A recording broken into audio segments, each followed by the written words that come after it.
Good afternoon. Thank you for joining us today for the VETS K-12 Plus in-person classes 2020 on parent orientation. I have with me, I'm Jen Conley, Director of Special Services. I have with me Adam Haywood, who is our interim principal for secondary schools. Roy Costa is our interim principal for elementary schools. He was not able to join us today. I also have Jen Evans, who's our district behavior specialist here.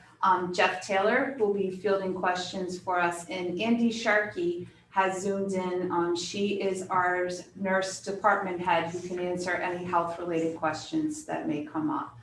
We're going to follow the same type of format that was done for a lot of the other orientations. We have a presentation first that goes over many of the details that we've put together for VETS K-12. And then after that, you'll have the opportunity to submit any questions.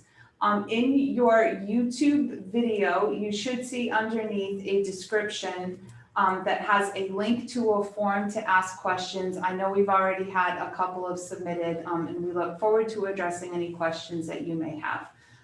With that, I will turn it over to Adam Haywood to do our presentation. Hi, thank you for taking the time to join us today. All right, so the two administrators for the VETS K-12 program are Roy Costa and myself. There are email addresses there. Feel free to take those and reach out to us with any questions. The student day, wellness checks, arrival, dismissal. This is what our day will look like for students. So high school students, their program time is going to be from 7:24 to 11:24 a.m. The doors open for student drop-off at 7:14. They'll have their lunch break from 10:30 to 11. Middle school, their program time runs 8 to 12. The doors will open for drop-off at 7:50, and their lunch will go 11 to 11:30. Now for elementary, we have two cohorts. We have Group A and we have Group B. Group A is Park, Hoxie, Lippitt, Oakland Beach. Their schedule will be 8:30 to 12:30. Arrival time will be 8:20, and they will break for lunch at 11:25 and have 30 minutes for their lunch. In Group B, we have Cedar Hill, Wyman, Warwick Neck, Norwood, and Holloman. Their day will run 9 to 1. The doors will open for student drop-off at 8:50, and they will break for their 30-minute lunch at 11:50. Stable class groupings, attendance, and days in school. Each week, attendance will be taken virtually on Monday and in person Tuesday through Friday. In this model, students will remain in their stable groups while at school. On Mondays, all students will participate in distance learning. The staff will be holding a morning meeting, a check-in with the first hour of your student's day. Absences will be taken at that time. So what we mean by the first hour of the student's day, high school students, their check-in time with their teachers would be between 7:24 and 8:24. Middle school from 8 to 9. Group A for elementary would be 8:30 to 9:30, and Group B would be 9 to 10. This way, students remain in the routine of getting up in the morning and being ready to participate. Wellness screenings each morning by parents or guardians. All parents and guardians are required to do wellness screenings to ensure that their child is well and non-symptomatic and able to attend school. These wellness screenings should be done early enough to allow plenty of time for students to get on the bus, to get to the bus stop, or to school. If students are not feeling well, they need to stay home. If they stay home, you will need to call the school to notify the staff that your child is not feeling well and state their symptoms. The Rhode Island Department of Health has provided a COVID-19 screener tool, and the link to it is below. Procedure for student drop-off. Follow the staggered drop-off times above to the designated drop-off walker area. All right, so that goes back to the second slide I showed you with the student day. Designated drop-off area for high school students, grade 9 through 12, is by the gym. You'll enter through Fletcher Street, and they'll go in through door 3A. The same is for grades 6 through 8, and the same is for grades 3 through 5. The designated drop-off area for kindergarten through grade 2 students is by door 30 to the rear of the fire station and to the left of the dumpsters. To access that drop-off area, you'll go down to the fire station street, which is Clarice Street or Albert Road, and gain access to the drop-off area there. You will see that there are cones and there are barriers that have the traffic flowing in one direction. Please adhere to that. And we know it's going to take some time, so just have patience for that. Adults are to escort their children to the designated staff at the designated drop-off location and leave as quickly as possible. Masks are to be worn at all times. Parking will only be allowed in the designated spots to allow traffic flow. So if you're walking your child to the gym doors, Mr. Oliver has placed markers out there that say parent parking. You're welcome to park over there. If you're taking your child to that door 30, if it's a K-2 child, you'll see the parking spots there if you choose to park your car and hand walk your child up to the door. But we have it set up in a fashion so we'll be able to unload about 5 cars at a time, so no one will have to get out of the car besides the student.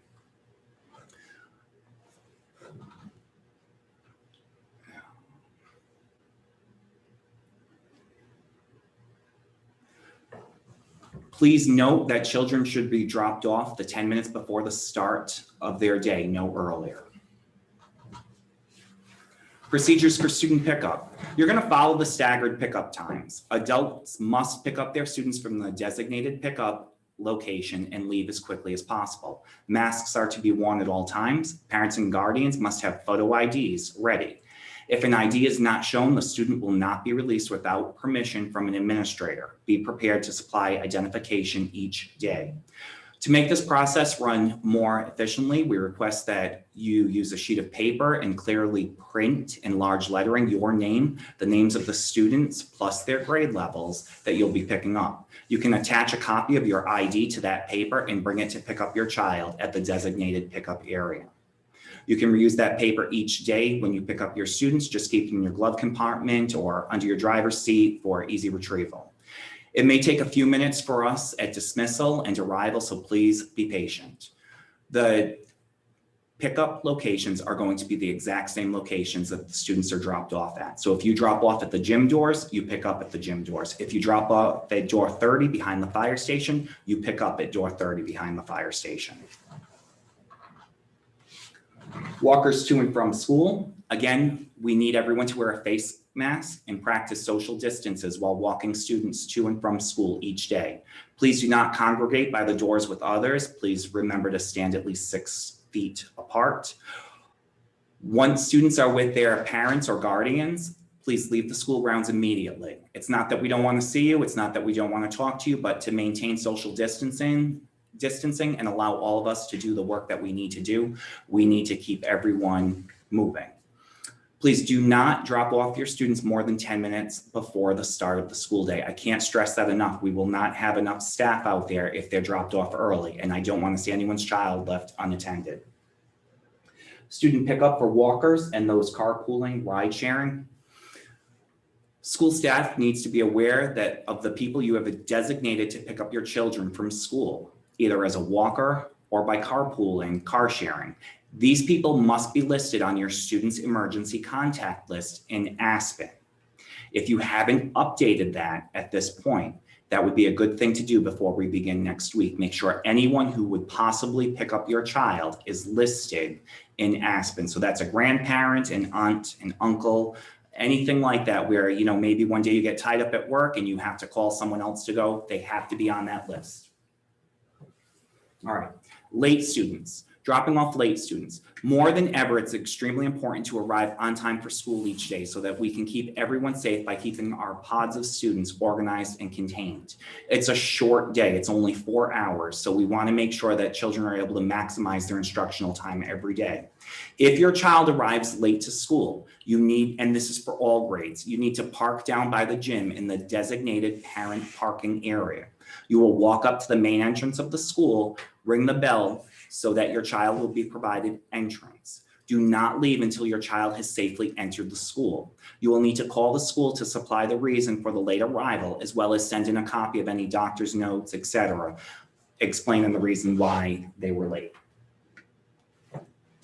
Picking up your child early. All right. More than ever, it's extremely important to only pick up students early when they are sick at school. Please plan all appointments for after school hours or on in-school days whenever possible. If you have to pick up your child early, please send a written note to your child's teacher or send an email to kimtaylor@warwickschools.org. She is the school secretary that will be assigned to Vets K-12. This should be done no later than 8:45 in the morning so that we are made aware of your plans and we can plan to make sure that we have your child ready to go at the proper time. You will need to park your car by the gym and walk to the front door. That door is labeled 1A. It's the main entrance door. Wearing a face mask, walk up to the main entrance and ring the bell and state your purpose. You will be required to show your identification and sign out log. You will have to sign out your child in the sign out log. A staff member will bring that to you. You will remain outside on the walkway waiting for your child to exit the building. Be prepared for the weather as it may take a few minutes for your child to exit the building. There is an overhang there, so if we have precipitation, you'll be out of the way of that. But if it's chilly, you may want to make sure you have a sweater or a coat. Please practice social distancing and move away from the speaker after being helped, as others may need to use that entranceway as well. So once you've been helped, we would appreciate it if you moved over to the left side, the opposite side of the buzzer. This way that leaves plenty of room for anyone who may have to come in or out. Safety procedures. Indoor foot traffic flow. Foot traffic in the hallway is both directions. Arrows placed on the floor will indicate the direction of travel. However, each group or person must wait for the others to pass. Whoever or whichever group is closest to the bathroom / stairwell, etc., has the right of way and moves first in order to maintain social distancing. We're going to ask that the students they get in line and they just put their arms out in front of them extended to make sure that they maintain a social distance when in line and maintain that distance. They don't have to walk with their hands extended, but just maintain that distance. Face mask breaks. Classroom teachers will plan for face mask breaks during the day. These breaks will most often occur outdoors during scheduled recess or movement break times. We have a beautiful campus there with lots of safe, secure outdoor space. We plan to take advantage of that. Students will also have face mask breaks while eating. It is best to stagger lunchtime in your room to minimize the number of people without masks at the same time. So what that means is in the classroom, there might be a couple of students who want to start their lunch ahead of time. Once they finish, the next group would start, and so on and so forth. I also want to mention about face mask breaks, and this will come up later in the presentation as well. We're asking that all parents label a beach towel or something like that and keep it in their child's backpack. This will serve as a ground covering for them when they go outside for a mask break, or if your child's teacher takes them outside for outdoor instruction. They'll be placed socially distant on the ground and spread out, and it will be like their own little island that they have to stay on. Hand washing. Students will be required to wash and sanitize their hands hourly throughout the day. Everyone will have to sanitize their hands when entering the classroom, after bathroom, after recess, etc. The teacher will probably handle the sanitization dispenser and just pump out into every child's hand the appropriate amount of hand sanitizer for them to rub in. Student restroom and usage. Each classroom has been assigned specific restrooms to use and has multiple scheduled bathroom breaks. Teachers are going to adhere to that schedule as best as possible. If a student cannot wait, they will notify the office immediately so that the bathroom can be sanitized after the students use it. Students will not be allowed in the hallways unescorted. We have classroom teacher assistants, we have classroom teachers, and we have additional building aides that will support transporting students to and from. This way we make sure everybody uses the most direct route to where they have to go. All restrooms will be cleaned thoroughly throughout the day. So I want to talk about that for just a moment. I've spent a lot of time working on bathroom schedules, and I'm on my third draft as we speak right now. There are scheduled time slots for each classroom with 10 minutes in between. That is the time that Mr. Oliver's people need to go in, wipe down all touch points, and sanitize in between each group of students. So that's why we have the stable pods. That's why we have the stable pods scheduled for specific times. We split up the bathrooms. So I just want to explain that. So instead of there being a girls' room and a boys' room right next to each other, we're just calling it bathroom 1 and bathroom 2. They'll all be co-ed. What will happen is the teacher will take the students to the bathroom. They may let the girls go in first or the boys go in first. Once they finish, then the next group of students will go in. The reason we did that is that allowed us to have free bathroom times. This would allow any student who has an emergency or a class that something came up and someone needs to use the bathroom, an opportunity to use a bathroom. And it also allows us to constantly use the bathrooms while Mr. Oliver's staff is sanitizing and disinfecting them. So as always, it's important that students use the restroom before coming to school each day, as multiple bathroom breaks are scheduled to allow cleaning, but we need to make sure that students, they don't come in the morning and have to go right off first thing, because I can't always guarantee that there'll be an available bathroom right then. They may have to wait a few minutes. Restrooms will be cleaned between each scheduled class group. Several bathrooms have been designated co-ed to expedite the process and allow for additional cleaning between pods. So that's the information I just shared a moment ago. Water bottle filling stations. Students are encouraged to bring their own water bottles to school. They should fill them in the morning before they arrive at school. Water bottle filling stations will be accessible. The water fountain portion of each water fountain has been removed. They took them all down today. Students should bring a refillable water bottle to school with their first and last name clearly marked on it. If they bring disposable water bottles, that's just as good. They just need to make sure that their name is clearly labeled on it. They can refill their water bottles at the water filling stations during the school day if needed. Again, we're there for 4 hours. I'm hoping that if most kids bring a filled water bottle in the morning, they won't have as much use for those refilling stations. Refillable water bottles should be cleaned regularly and thoroughly at home, and students, as always, are encouraged not to share their water bottles.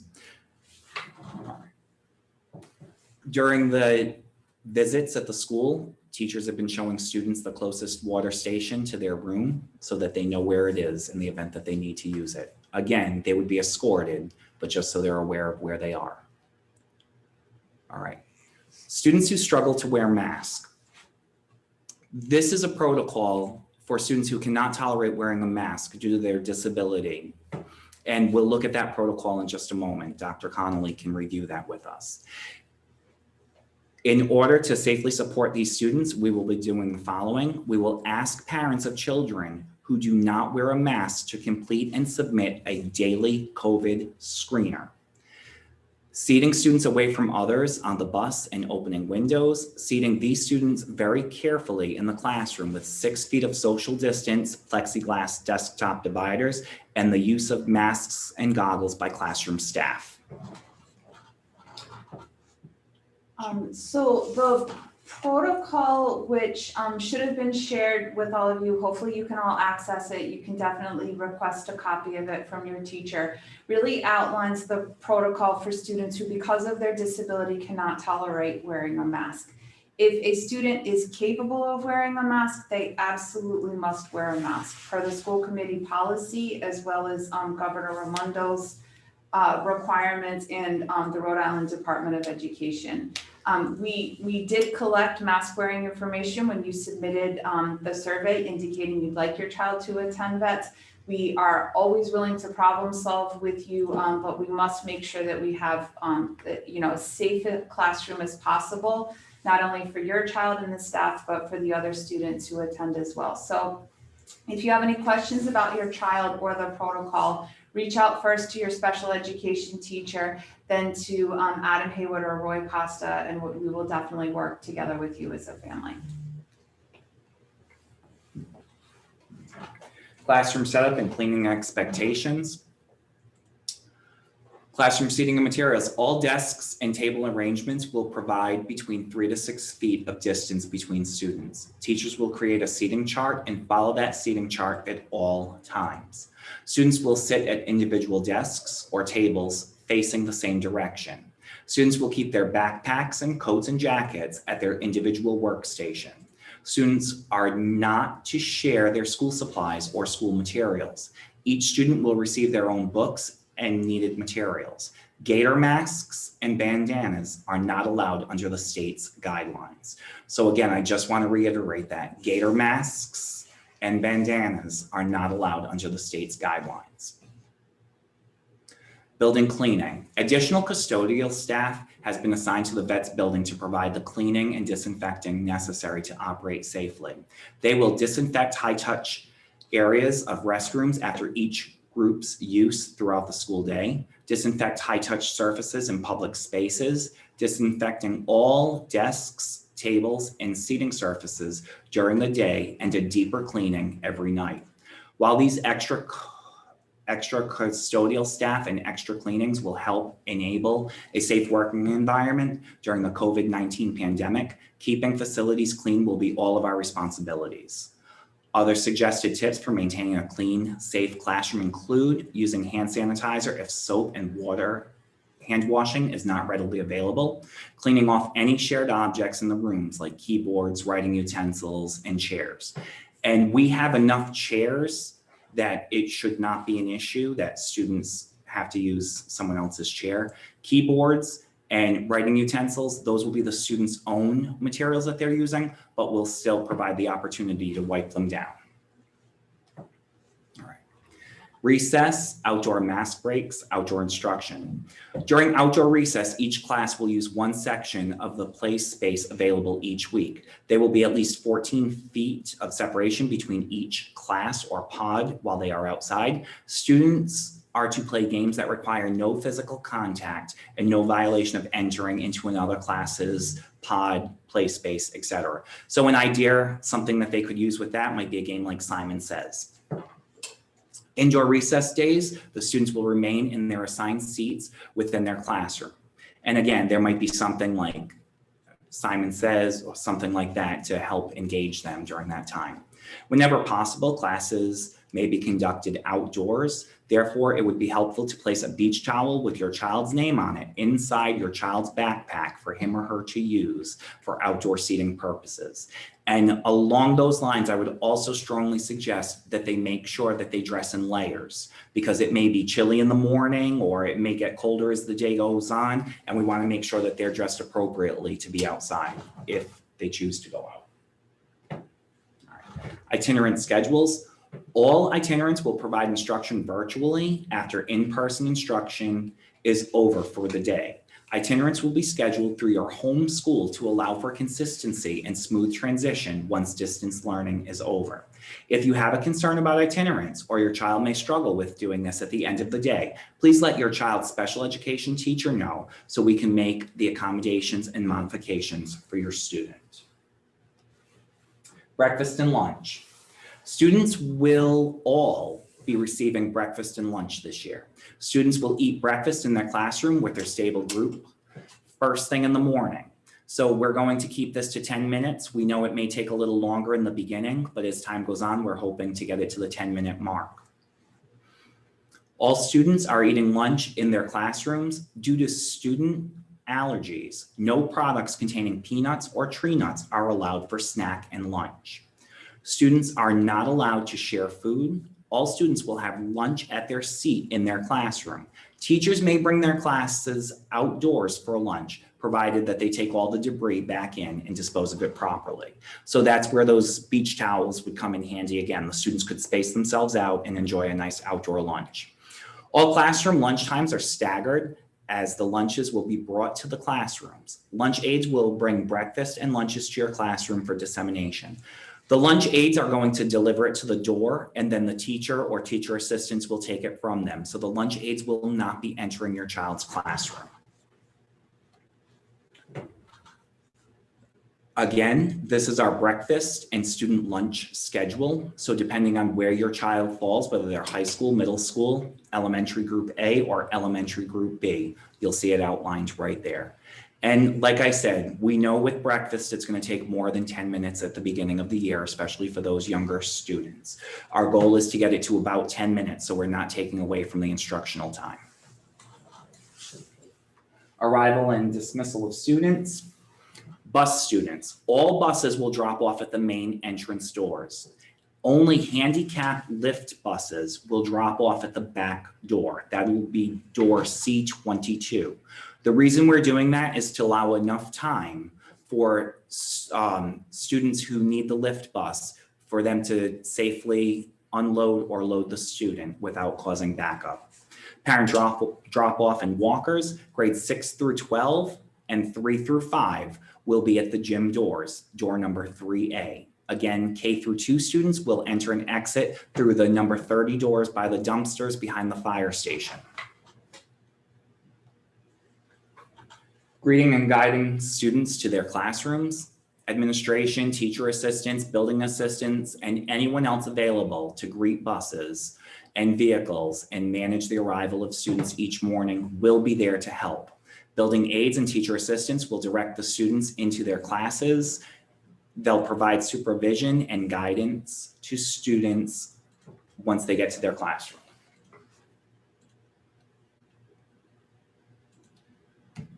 All right, that's it for us. So I think you can see that we've taken a great deal of care and planning and welcoming your child back to vets. We're very grateful that you've entrusted us with their care. We're really looking forward to having the buses roll next week. And with that, I'll open it up to any questions that have come in. Okay, so we've got a few questions that popped in, but just to comment on some technical difficulties that we experienced during this broadcast. So everything's been recorded, everything has been streamed and recorded. But our Zoom pointed to a different YouTube link than the YouTube that was published.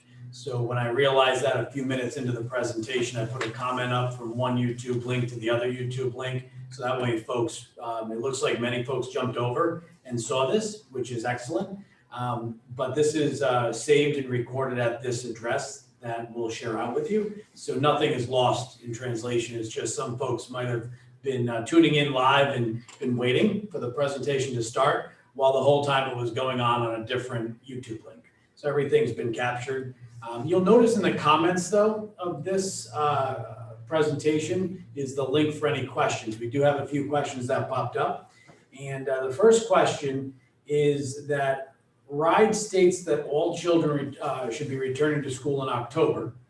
And that seems to jive with the conversation they've heard from the school committee on air filters being installed. Can parents still opt for distance learning if they don't wish to send their child to in-person school yet? So this sounds like a question coming from a parent of a child who would not be attending K through 12 vets. And the timeline for reopening the elementary, middle, and high schools, will unfold over the next couple of weeks as we pursue the air purifier solution.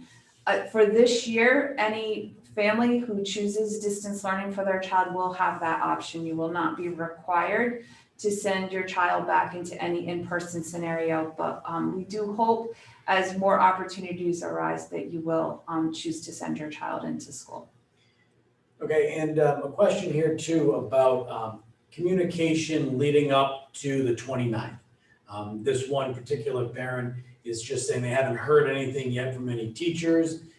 When can they start to expect to begin to hear some communication from classroom teachers? So if you've let us know, either through the survey or after the survey closed by emailing your special ed teacher, if you've let us know that your child will be attending vets, you should have heard from the classroom teacher at this point. It did take us a little bit of time to get our technology transferred to indicate the students who would be attending vets. We had to do some changes to Aspen, changes to email.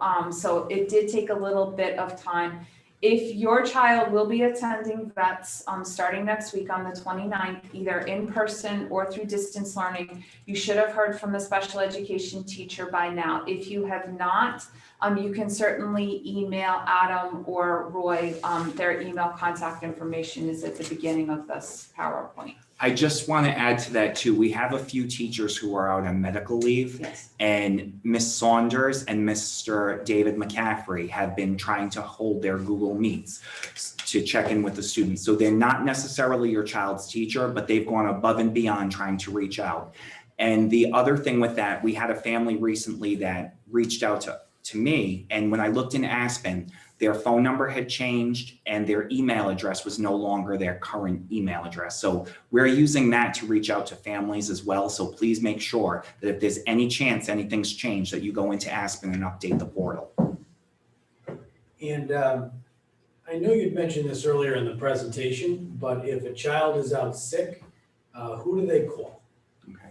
So you would let the classroom teacher know. That would probably be my first connection.